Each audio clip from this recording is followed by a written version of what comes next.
Study IQ IAS, अब तैयारी हुई अफोर्डेबल। अगर चंद्रबाबू नायडू और नीतीश कुमार एकजुट होके बगावत करते हैं, तब जिन लोगों ने एनसीपी को तोड़ा और जिन लोगों ने शिवसेना को तोड़ा था, आपको लगता नहीं है वो बाकी पार्टी तोड़ सकते हैं? चुनाव के बाद कई सारी रिपोर्ट्स आई थी कि एक्सटर्नल प्लेयर्स का काफी इंटरफेरेंस था, यूएस का था, स्पेशली जो रिलीजियस फ्रीडम रिपोर्ट जो आई थी। तो अभिजीत, मुझे यहाँ पे एक चीज समझना है कि इन्फ्लुएंस होता कैसे है। पिछले इलेक्शन में राफाल का नहीं चला, पर बोफोर्स का उसके पहले 89 इलेक्शन में काफी चला था। When we say कि mandate of the people, is it truly the mandate? तो बिगेस्ट सरप्राइज उड़ीसा और यूपी। अगर आप लार्जर पिक्चर देख लें, ये ऐसा इलेक्शन था जिसमें कोई भी नेशनल इश्यू नहीं था, ये एग्रीगेशन ऑफ स्टेट इलेक्शंस था। हेलो एंड नमस्ते, मेरा नाम है डॉक्टर दीपानिता और आपका स्वागत है geopolitical dialogues bye study IQ। आज हमारे साथ है अभिजीत अय्यर मित्रा और हम बात करने वाले हैं जो अभी चुनाव हुए थे। तो सबसे पहला क्वेश्चन है कोalition गवर्नमेंट कैसे रहने वाला है, ये जो आने वाला टर्म रहेगा इन अ कोalition गवर्नमेंट आफ्टर मेजॉरिटी। अब कोalition देखिए, पहले जो 1990s में जब कोalition ईरा शुरू हुआ था, तब काफी अस्थिरता होता था कोalition के वजह से, पर काफी स्थिरता भी होती थी। लोग ये भूल गए हैं कि नरसिम्हा राव जी का सरकार भी एक कोalition सरकार था शुरू में, और उन्होंने फिर सीट खा के डिफेक्शन करके अपना खुद का मेजॉरिटी गवर्नमेंट बना लिया 5 साल में। पर इसमें क्या होता है कि आप जो भी सरकार देखेंगे 91 to 96 और फिर 99 से 2004 और 2004 से 2014 जो भी कोalition गवर्नमेंट थे वो बहुत स्थिर थे। उसमें कौन सी इतनी बड़ी अस्थिरता भी थी, क्योंकि जब 2008 में जब CPIM ने विथड्रॉ किया था सपोर्ट मनमोहन सिंह के सरकार से, उन्होंने कोई हेरा फेरी करके उसको स्थिर बना दिया फिर, ठीक है ना। तो इसमें मैं नहीं मानता हूं कि कोalition के वजह से अस्थिरता होती है। कोalition के वजह से क्या होता है कि जो प्योरिस्ट जो आपका मैनिफेस्टो होता है वो पूरा इम्प्लीमेंटेशन नहीं होता है। जो सब मानेंगे उतना ही इम्प्लीमेंटेशन हो सकता है, पर उसमें भी इतना ही होगा जितना आपका, उसमें भी इतना ही चेक्स एंड बैलेंसेस होगा जितने पावरफुल आपके कोalition पार्टनर्स होंगे। अगर आप देख लीजिए, अब दो सबसे बड़े कोalition पार्टनर कौन है? TDP और JDU, और उनके 12-13 सीट हैं, टोटल हैं 296। यानी कि अगर 12-13 आप निकाल भी दो तब भी सरकार स्थिर रहेगा। प्रॉब्लम क्या होता है इसमें कि जब तक आपका ये अगर चंद्रबाबू नायडू और नीतीश कुमार एकजुट होके बगावत करते हैं, तब अस्थिरता का हो सकता है। फिर भी जिन लोगों ने एनसीपी को तोड़ा और जिन लोगों ने शिवसेना को तोड़ा था, आपको लगता नहीं है वो बाकी पार्टी तोड़ सकते हैं? चुनाव के बाद कई सारी रिपोर्ट्स आई थी कि एक्सटर्नल प्लेयर्स का काफी इंटरफेरेंस था, यूएस का था, स्पेशली जो रिलीजियस फ्रीडम रिपोर्ट जो आई थी। एक रिपोर्ट ये भी आया था कि भाई एक्सटर्नल कई सारे कंट्रीज का इंटरेस्ट था, सोशल मीडिया के थ्रू पे इन्फ्लुएंस भी किया गया। डू यू अग्री कि मेडलिंग हुई थी? देखिए, मैं ये नहीं मानता हूं कि सरकारिक तौर पे मेडलिंग हुआ था। जैसे जब बांग्लादेश में इलेक्शन हुआ था, साफ यहाँ पे था कि अमेरिका उस एक सरकारी तौर पे उस पे दखल दे रहा था। विक्टोरियन यूनियन ने आके पता नहीं क्या क्या अंट-शंट बका शेख हसीना के बारे में, और फिर उन्होंने जो पाकिस्तान में इतना घटिया इलेक्शन जिंदगी में नहीं देखा है, वैसा एक इलेक्शन चलाया। उसका कोई कॉन्डेमनेशन नहीं हुआ, पर जो बांग्लादेश में हुआ उसका कॉन्डेमनेशन। पाकिस्तान को फेयर बोला था उन्होंने, फेयर बोला था। पर हिंदुस्तान में अगर आपने देखा होगा, एक सरकारी तौर पे कोई भी टिप्पणी नहीं किया गया और ज्यादा इंटरफेरेंस नहीं किया गया है। कहाँ से इंटरफेरेंस आया है कि आपका लिबरल मीडिया ने बहुत ये नैरेटिव बिल्ड करने की कोशिश की, और जो NGOs हैं उन्होंने काफ़ी सारा बिल्ड करने की कोशिश की, जिनका फॉरेन फंडिंग होता है, जो एक सरकारी तौर से भी कई सारे NGOs को फंडिंग मिलता है। पर सरकारों ने नहीं किया था, वो NGO ने किया था और न्यूज़पेपर्स ने किया था। अभिजीत, मुझे यहाँ पे एक चीज़ समझना है कि इन्फ्लुएंस होता कैसे है। How are you able to influence someone to change their voting choice? कैसे आप करोगे? आप नहीं कर सकते हो। तो यही चीज है, जब बोलते हैं for example social media influencer, इन्होंने बदल दिया लोगों का ये, इन्होंने उनको दिखा दिया कि ये फ्रॉड है या वो फ्रॉड है। भाई, ऐसे नहीं होता है।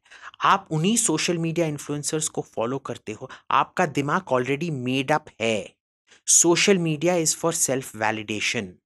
You do not go there to change your mind. किसी का भी माइंड सोशल मीडिया के वजह से, जैसे सॉल जब जा रहे थे on the road to Tarsus और उन्हें यीशु को देख के वो क्रिश्चियंस को परसिक्यूशन के बदले वो क्रिश्चियन खुद बन गए, वैसे बिल्कुल नहीं होता है ना. तो ये वेस्टर्न मीडिया भी क्या करते हैं, वो किसी को इन्फ्लुएंस नहीं कर सकते. वो बस जो ऑलरेडी एक एक स्टाइल में वोट करना चाहते हैं उनको आश्वासन देते हैं कि आप सही कर रहे हो. जैसे कि जब बॉक्सिंग मैच में जब कोई लड़का लड़ रहा होता है, उसके पापा और उसके कोच बोल रहे होते हैं, हाँ बेटा बहुत अच्छा, तू ही जीत रहा है. वो जीत नहीं रहा होता है, तू ही जीत रहा है, तू ही जीत रहा है, और मार मुक्का मार. बिल्कुल यही रोल होता है. It is stiffening the spine, it is not changing the mind. मैं ये कोई भी आप मेरे को एक स्टडी दिखा दो जहां सोशल मीडिया ने या न्यूज़पेपर्स ने किसी का माइंड बदला हो. जब लोगों को पता चलता है कि कुछ घोटाला हुआ है या कुछ हुआ है, वो ऑटोमेटिकली पता चल जाता है और वो उस पे जो हवा फैलता है वही न्यूज़पेपर्स या सोशल मीडिया कैरी कर सकते हैं. अगर घोटाला नहीं हुआ है, लोगों को ही पता है कि कोई घोटाला नहीं हुआ है, इसीलिए पिछले इलेक्शन में राफाल का नहीं चला, पर बोफोर्स का उसके पहले 89 इलेक्शन में काफी चला था, क्योंकि एक में करप्शन नहीं हुआ था, एक में करप्शन हुआ था. जो यूपीए 1 के जो स्कैम्स थे उसमें काफी सारा करप्शन हुआ था, वो चला था. So it can only reinforce, it can't so what about change. WhatsApp university? WhatsApp university को आप डिस्क्रेडिट कर रहे हो? व्हाट्सएप यूनिवर्सिटी भी आप देख लीजिए. मैं आश्वासन दे रहा हूं आप हमारे व्यूअर्स में से एक भी बंदा नहीं होगा जिसने व्हाट्सएप पढ़ के उसको सडनली दिखाई दिया कि अरे मैं तो गलत था यार, ये सच बोल रहा है और मेरा ये चेंज हुआ. यहाँ पे आता है कि हमारे व्यूअर्स में से किसी को नहीं हुआ होगा, पर सब व्यूअर्स को एक बंदा पता होगा, उसका दोस्त. वो दोस्त कौन है, उसका परिचय दो, उसका नाम दो, उसका इंट्रोडक्शन करके मैं उसको इंटरोगेट करूंगा. तो वो नहीं, मेरा दोस्त था उससे, नहीं ऐसे नहीं चलता है. आपका हुआ है? नहीं. तो यहाँ पे दो चीज़ आती है जब हम इलेक्शन के समय बात करते हैं. तो एक है इंडिया का जो इलेक्टोरल प्रोसेस है, फर्स्ट पास द पोस्ट. कहते हैं कि वो जो mandate of the people, but actually it is not exactly the mandate अगर देखा जाए, क्योंकि even though the percentage of seat you have got the maximum, वो परसेंटेज ऑफ वोट के साथ बहुत बार नहीं मिलता है, because it is first pass. तो व्हेन वी से कि mandate of the people, is it truly the mandate? It is, क्योंकि आप कई सारे रिप्रेजेंटेशन सिस्टम्स मान लेते हो. जैसे कि अगर आप देखोगे अमेरिका में पॉसिबल है कि आप पॉपुलर वोट ना जीतें पर आप इलेक्टोरल कॉलेज जीत जाएं. इसका मतलब ये नहीं है कि अमेरिका कोई कम डेमोक्रेसी है. ठीक है. फ्रांस में क्या होता है कि जो पहले राउंड में दो सबसे ज्यादा जिनको वोट मिलता है उनका रन ऑफ राउंड होता है, सेकंड राउंड होता है. If the first person does not score 50%, over 50%, तो रन ऑफ होता है जिसमें एब्सोल्यूट मेजॉरिटी हासिल ही करना पड़ता है. पर हम एब्सोल्यूट मेजॉरिटी से डेमोक्रेसी नहीं बनता है, प्लूरलिटी से भी बनता है. अगर आपने रिलेटिव टू एवरीबॉडी एल्स, देखिए एग्जाम में अगर आप देखेंगे, अगर आप परसेंटाइल सिस्टम पे चलें तो परसेंटाइल सिस्टम में क्या होता है, टॉप परसेंटाइल ने 33% ही शायद स्कोर किया हो, पर वो फिर भी टॉप 1 परसेंटाइल में आ जाता है उस साल के लिए, है ना. So it is one of those things where democracy के कई सारे मेथड्स हैं. It doesn't make you any less democratic और more right. So then voting pattern पे आते हैं, क्योंकि अगर आप देखोगे इस इलेक्शन में काफ़ी सारे सरप्राइजेस आए हैं. बिल्कुल. सबसे पहले स्टार्ट करते हैं तमिलनाडु से, बिकॉज ये लगा था कि जो अन्नामलाई को काफ़ी स्ट्रॉन्ग मैंडेट मिलेगा, बट वो नहीं हुआ. What do you think happened? देखिए, ये बूथ मैनेजमेंट का इश्यू था और रोल मैनेजमेंट का इश्यू था. ये हमको बहुत पहले से पता था कि टीएन में जो बीजेपी का काड्रे स्ट्रेंथ है वो काफ़ी नहीं है, और जो एडीएमके और डीएमके हैं वो बहुत स्ट्रॉन्ग काड्रे बेस्ड पार्टीज हैं. अब अन्नामलाई ने बीजेपी को काफ़ी बढ़ाया है in terms of cadre strength in Tamil Nadu. पर हम सबको पता था, मैं डे 1 से बोले जा रहा हूँ कि ना ही तो वो खुद अपना सीट जीतने वाले थे, ना ही तो मैं तो 0 से 2 तक दे रहा था मैक्सिमम. और वो 2 जो मैं दे रहा था, एक था टीटीवी दिनकरन जो शशिकला के भांजे हैं, और ओपीएस जो बीजेपी के जो पूर्व मुख्यमंत्री हैं, जो अब इंडिपेंडेंट के तौर पे बीजेपी के साथ एलाई पे है. मैं कभी भी ना ही तो पोन राधाकृष्णन जो मंत्री थे, ना ही तो अन्नामलाई का सीट कभी भी जीतने वाले थे. ये मेरा नहीं था. बट अन्नामलाई ने क्या किया, वोटर परसेंटेज को काफ़ी ज़्यादा किया, 5 गुना ज़्यादा किया. पिछले इलेक्शन में 2% था, इस बार 11% था, यानी कि 5 गुना ज़्यादा बढ़ा है. तो देखिए, पार्टी आस्ते आस्ते आस्ते बनता है। 84 के इलेक्शन में बीजेपी के 2 सीट थे, ठीक है, पर अगर आप देखोगे फिर 96 में पहला 14 दिन का सरकार चला था, कितना 15 साल तो हो ही गया था ना उस टाइम पे, तो ये भी 15 साल लगेगा। आप जीरो से शुरू हुए हो, It'll take time.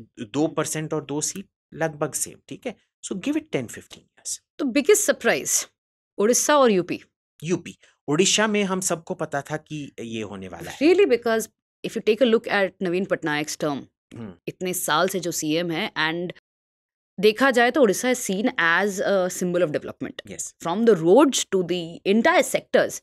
सभी लोग पटनायक बाबू के ही फैन है, वेदर इज फादर और हिम, बिल्कुल। But what happened suddenly? क्योंकि इस बार पांडियन फ्रंट कर रहे थे और पटनायक नहीं फ्रंट कर रहे, इसीलिए Pandian took the blame on himself. उन्होंने बोला कि मैं एक्टिव पॉलिटिक्स से छोड़ के जा रहा हूं, ठीक है। तो गलती क्या थी कि इस बार उन्होंने नवीन बाबू के नाम पे नहीं लड़ा, उन्होंने पांडियन के नाम पे, और उसमें भी काफी सारा ये था कि सब पांडियन को एक्सेप्ट करने के लिए रेडी नहीं। सो ये इशू था। पर इसमें मैं मानूंगा कि UP was the real surprise. UP, Bengal, Maharashtra with the real surprises. Why UP was a surprise? मतलब यूपी में अगर देखा जाए तो हाँ, एक्सपेक्टेड तो था, but there was also the regional parties were also actively kind of. नहीं, देखिए, एक्सपेक्टेड नहीं था क्योंकि वोट ट्रांसफरेंस नेचुरली नहीं होता है। 2017 में जो असेंबली इलेक्शन हुआ था, उसमें भी कांग्रेस और सपा एक साथ लड़े थे, पर वोट ट्रांसफरेंस तो नहीं हुआ था। Okay, तो इस that बार way. कैसे वोट ट्रांसफरेंस हुआ उनका? क्योंकि देखिए, इस बार 2 स्टोरीज थे सबसे ज्यादा। एक जो ठाकुर बॉयकॉट का जगह पे, और दूसरा सबसे बड़ा स्टोरी था जो दलित्स ने, नॉन जाटव दलित्स ने सपा को वोट दिया। नॉर्मली ऐसे होता नहीं है कि दलित सपा को वोट करें, ये क्योंकि क्यों हुआ था? अपेरेंटली डायरेक्टली नहीं हुआ था, ये कांग्रेस को वोट शिफ्ट हुआ था, विच गॉट ट्रांसफर्ड, यानी कि ट्रांसफरेंस हुआ है from Congress to the SP, but not necessarily from SP to Congress. Okay, right, this is the theory, ठीक है। पर इसमें मैं मानता हूं, अगर आप लार्जर पिक्चर देख लें, ये ऐसा इलेक्शन था जिसमें कोई भी नेशनल इश्यू नहीं, ये एग्रीगेशन ऑफ स्टेट इलेक्शंस था। नॉर्मली बोला जाता है कि आप स्टेट इलेक्शन और नेशनल इलेक्शन को कंफ्यूज मत करो, पर आप मेरे को एक नेशनल इश्यू बोल दीजिए जो नेशनली रेजोनेट हुआ इस इलेक्शन में। कुछ भी नहीं था, ये बहुत ही लोकलाइज्ड। तो मैं आपसे ये पूछूंगा कि दलित्स ने कैसे यूपी में अपना वोट सपा को दिया, पर मध्य प्रदेश और झारखंड और बिहार में नहीं दिया? क्यों नहीं हुआ ये? राइट, लोकल एसपी भी पॉलिटिक्स। यादव पार्टी है, लालू प्रसाद यादव जी का भी यादव पार्टी है, तो इधर ट्रांसफर होता है, उधर कैसे ट्रांसफर नहीं? क्यों? अगर आप बोलेंगे तो it is clearly not a cross Dalit issue, ठीक है ना। फिर मैं पूछूंगा आपसे कि शायद सोशल मीडिया का था, कि सोशल मीडिया इन्फ्लुएंसर्स के वजह से हुआ है, या सोशल मीडिया जो आईटी सेल, इसका आईटी सेल या उसका आईटी सेल करता है उसकी वजह से हुआ है। तो सब हिंदी बोलते हैं ना, तो क्या बिहार और मध्य प्रदेश में उनकी हिंदी की सोच समझ कम है यूपी से? या ये हम कह सकते हैं there was no strong opposition, इसी वजह से रीजनल पार्टीज पर का मैं ये रोल, नहीं मानूंगा, क्योंकि रीजनल पार्टीज का रोल बड़ा है ना इसमें। क्योंकि बिहार में तो काफी हट्टा गट्टा ऑपोजिशन था। कांग्रेस और तेजस्वी यादव का जो ये था, वो इतना ही स्ट्रांग था जितना अखिलेश यादव और राहुल गांधी का था। तो इधर क्यों होता है, इधर नहीं? क्योंकि ये कोई भी, मैं ये कभी नहीं मानूंगा कि ये संवैधानिक संशोधन जो बोला गया रिजर्वेशन को खत्म करने वाले हैं, वो अफवाह फैलाया गया, उसकी वजह से हुआ है। क्योंकि अगर ये होता तो बिहार के दलितों ने और बिहार के आदिवासियों ने और मध्य प्रदेश के आदिवासियों और दलितों ने भी अपना वोट बदला होता। वोट चेंज सबसे ज्यादा कहाँ हुआ है? यूपी में और राजस्थान में, और इसके बहुत लोकलाइज्ड रीजन हैं। राइट, तो बंगाल बंगाल वायलेंस हमेशा वहां पे होता है जी, बट टीएमसी को झटका भी लगा है। आपको लगता है that it's going to impact the? नहीं, मैं तो मानूंगा कि टीएमसी का काफी हौसला बढ़ा है, क्योंकि पिछले बार उन्होंने 22 सीट ही ले पाए थे, इस बार तो उन्होंने 30 सीट ले ली, तो उनका तो टैली बढ़ गया है, तो उनका हौसला काफी टू गिव अ बुलंद हुआ बिगर, है। मतलब काफी अग्रेसिव फाइट करना पड़ा। तो फाइट होके वो जीत भी गए ना, क्योंकि मैं मानता पहली हूं, बार they were threatened. If you look at the previous one they were not that threatened जितना। मैं ये नहीं मानूंगा कि वो इस बार ज्यादा थ्रेटेंड थे, मैं मानूंगा इस बार वो कम थ्रेटेंड थे।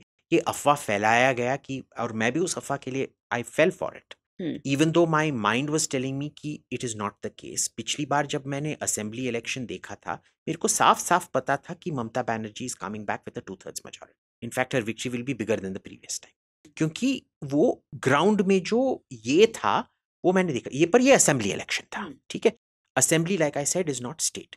पर इस बार क्या था, the common theme is there was no national issue, यानी कि असेंबली ये एक अग्लोमरेशन ऑफ स्टेट इलेक्शंस था, जो स्टेट इश्यूज पे फाइट हुए, जो बंगाल में भी, क्योंकि जब नेशनल इशू है ही नहीं तो बंदा स्टेट इशू के तौर पर ही इलेक्शन लड़ेगा, नंबर 1। नंबर 2, जो 2021 का जो स्टेट इलेक्शन हुआ उसके बाद जो कत्लेआम हुआ था, उसमें काफ़ी सारा बीजेपी का काडरे भी बहुत डर गया था।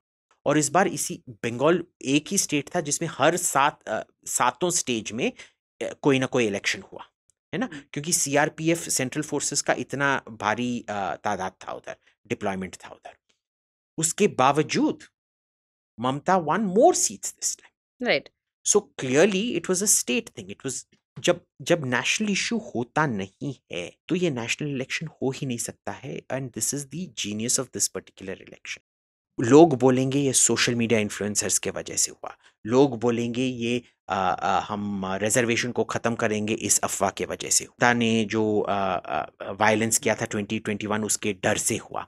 ये सब एक्सप्लेनेशंस रॉन्ग हैं, क्योंकि इसका देखिए, साइंस में for a result to be true वो एक्सपेरिमेंट बार बार रेप्लिकेट होना पड़ता है हर जगह पे, ताकि आप थियरी को रियलिटी में बदल सकें। ऐसा कोई भी आज थियरी मैंने नहीं देखा है जो यूनिफॉर्मली अप्लाई हो सकता है, यानी कि this was not a national election. Lok Sabha election के नाम पे ये बहुत सारे विधानसभा इलेक्शंस हुए हैं। You were on the streets इन मुंबई, हाँ जी, राइट, और आप वहां पे काफी सारे रील्स बना रहे थे। You were influencing. बस एक रील बनाया मैंने। हाँ, यू वर इन्फ्लुएंसिंग। तो did you anticipate the results of Maharashtra? नहीं, महाराष्ट्र में मैंने सोचा था बीजेपी कम से कम 10 सीट हारेगा, पर 30 सीट हारेगा मैंने कभी नहीं सोचा था। जैसे यूपी में भी मैंने नहीं सोचा था। क्यों? क्योंकि अगर आप देखोगे ऑन बैलेंस, जब आप पार्टी का फंडिंग खत्म कर दोगे और जब आप पार्टी का स्प्लिट कर दोगे, इतने बुरी तरह से स्प्लिट कर दोगे, तो उस पार्टी का रिकवर होना बहुत मुश्किल हो जाता है। और अगर आप देखेंगे, I am not wrong technique, अगर आप एग्जिट पोल्स जो आए थे, but remember the exit polls got the percentages correct. Exit polls में परसेंटेजेस करेक्ट थे, सीट्स करेक्ट नहीं।